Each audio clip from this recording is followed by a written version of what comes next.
Jessy Raphael. With 8 years of talk TV under her belt, Sally Jessy Raphael has proved she's got the gift of gab. In 1989, she won an Emmy Award for Best Talk Show Host, and last year her syndicated program won the Emmy for Outstanding Talk Show. But fame hasn't come fast and furious to Sally. There are people who come out of the gate very smashing, and then there's a slow build. I would rather come out of the gate smashing.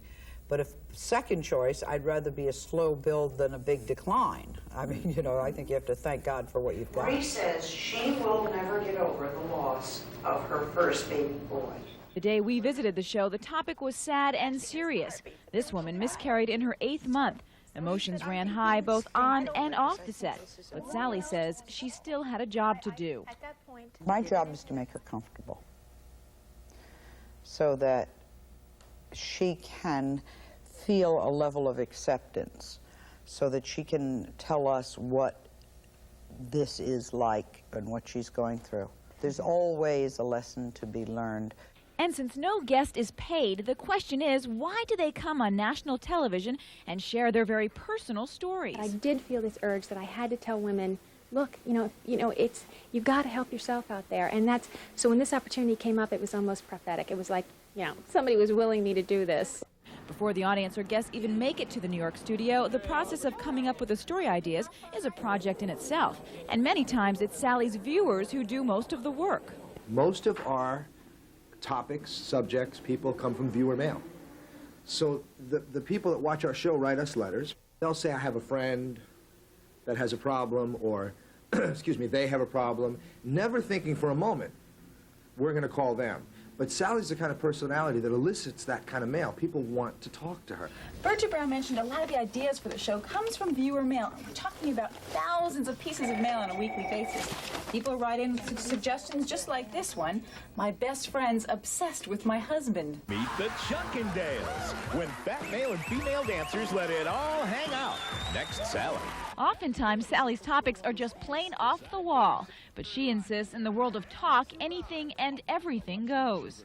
I'm thinking that any newscast has a sports section and a sometimes comic weather person. So any body of work called a talk show should not every day deal in something that's the same. There should be the sports pages and the comics also. We had the same man's babies. You're a liar. Hey. Next, Sally.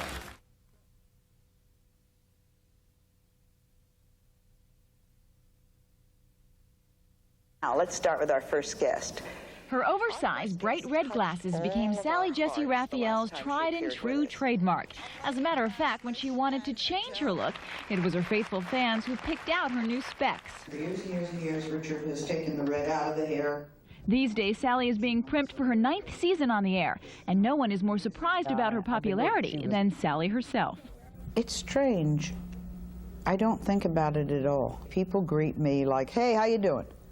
And I'm small town enough to say, hey, doing fine. But people don't walk up with their tongues hanging out and go, oh my gosh, you are, and gulp. Although Sally is rated number 3 among the talk show hosts behind Oprah and Phil, her popularity has been on the rise, especially over the past year. And if you ask her fans what sets her apart, they say they feel she's just one of them. I like her very much. I think she's a very real person.